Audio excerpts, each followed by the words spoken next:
శివకామేశ్వరి గారు నమస్కారం అండి. నమస్కారం శ్రీలక్ష్మి గారు. శివకామేశ్వరి గారు మొన్న ఒకరు కామెంట్ పెట్టారండి.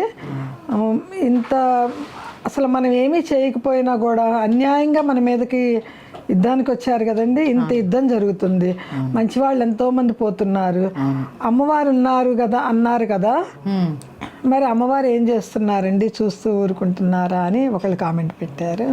ఆ కామెంట్కి మీ సమాధానం చెప్పండి. తప్పకుండా తెలియజేస్తానండి. ముందు అందరికీ శ్రీమాత్రే నమః. ఆ ప్రశ్న వేసిన వారికి నా యొక్క శుభాభినందనలు. ఎందుకంటే అమ్మవారు ఉన్నారు అనే ఎరుకలో వారు ఉన్నారు.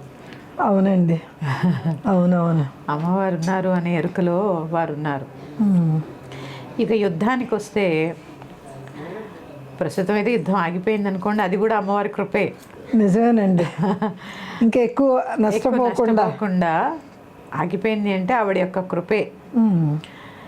ఇక యుద్ధానికి వచ్చేసరికి ఉదాహరణ మహాభారత యుద్ధం కన్నా మించిన యుద్ధం లేదు కదండి. అమ్మ బాబాయ్, మహాభారత యుద్ధం ఈనాటికే చెప్పుకుంటున్నాం. ఇప్పుడు వారు అడిగారు అమ్మవారు ఏం చేస్తున్నారు, ఇంకా మనకు కనపడలేదు ఆవిడ ఎక్కడున్నారో. కానీ స్వయంగా కృష్ణుడి రూపంలో కృష్ణావతారం ఎత్తి ఆ భారతంలో దగ్గరుండి మరి యుద్ధం చేయించారు. అవునండి, నిజమే. మరి కృష్ణుడికి తెలియదంటారా అభిమన్యుడు చనిపోతాడని? తెలుసు కదా. కృష్ణుడికి తెలియదంటారా ఉప పాండవులు చనిపోతారని? తెలుసు కదా. జగన్నాటక సూత్రధారి కదండి. ద్రోణాచార్యుడు గురువు చనిపోతాడని తెలియదా? అంటే ఇక్కడ ఏంటి అంటే అమ్మా, భగవంతుడు దుష్టుల్ని శిక్షించడానికి యుద్ధం మొదలు పెడితే ఆ యుద్ధంలో మంచివారు కూడా కొంత నష్టపోవలసి ఉంటుంది. ఎందుకంటే ధర్మ సంస్థాపనార్థాయ సంభవామి యుగే.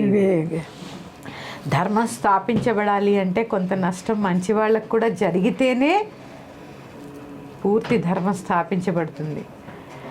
చెడుపై యుద్ధంలో మంచి కూడా కొంత చాలా నష్టపోతుంది. ఎక్కువ నష్టపోయేది మంచే.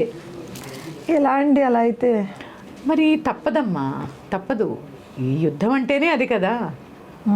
యుద్ధం అంటేనే అది. యుద్ధ వాతావరణం రాకుండానే చూసుకోవాలి. వచ్చిన తర్వాత మంచి మనం ఏమీ చేయము. అసూయ ద్వేషాలతో వాళ్ళు చేసేదానికి మనం ఎక్కడ బలవ్వాలి, మనం ఎందుకు బలవ్వాలి? ఇప్పుడు దీనికి ఉదాహరణ చెప్తానండి నేను. స్త్రీలు వరకట్న బాధితులుగా ఎంతో బాధపడ్డారు. కిరసనాయిలు పోసి అంటించిన వాళ్ళు ఉన్నారు. నిన్న మొన్నటి వరకు కూడా వరకట్న బాధితులు 1-2 వింటూనే ఉన్నారు. ఆడపిల్లలు చాలా బాధలు పడ్డారండి. మరి ఇప్పుడు ఆడవాళ్ళు చాలా డామినేట్ చేస్తున్నారు మగవాళ్ళని వింటూ ఉన్నాం కదా. అసలు తలకిందులు అయిపోయింది.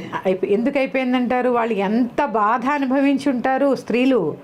మరి ఎంతో కొంత ఉపశమనం అమ్మవారు ఉండబట్టే చరిత్ర తిరగరాయబడింది. అవునండి, కరెక్ట్ అండి. మరి ఎక్కడా కూడా వరకట్నం కోసం మగవాళ్ళు నశించిన దాఖలాలు లేవు.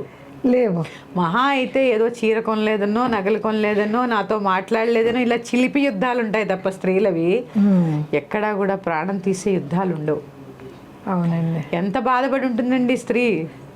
అంటే ఇక్కడ ఏంటంటే నేను సమర్థించట్లా, ఈ వ్యవస్థను సమర్థించట్లే. ఒక చోట నష్టం జరిగినప్పుడు వాళ్ళకు కూడా మరి న్యాయం జరగాల్సి వచ్చినప్పుడు ఇలా జరుగుతూ ఉంటాయి, అంతే. అది ప్రకృతి ధర్మం. చీకటి వెనకాలే వెళ్తురు, వెళ్తురు వెనకాలే చీకటి. ఇలా యుద్ధం జరిగినప్పుడు చెడ్డవాళ్ళు చెడు ఎంత నశిస్తుందో మంచి వాళ్ళకు కూడా అంతే నష్టం జరుగుతుందండి. అయినా అమ్మ దయ వల్ల యుద్ధం ఆగిపోయి అందరం కూడా తెలిపినబడ్డాము. శ్రీమాత్రే నమః. శ్రీమాత్రే నమః. స్వస్తి.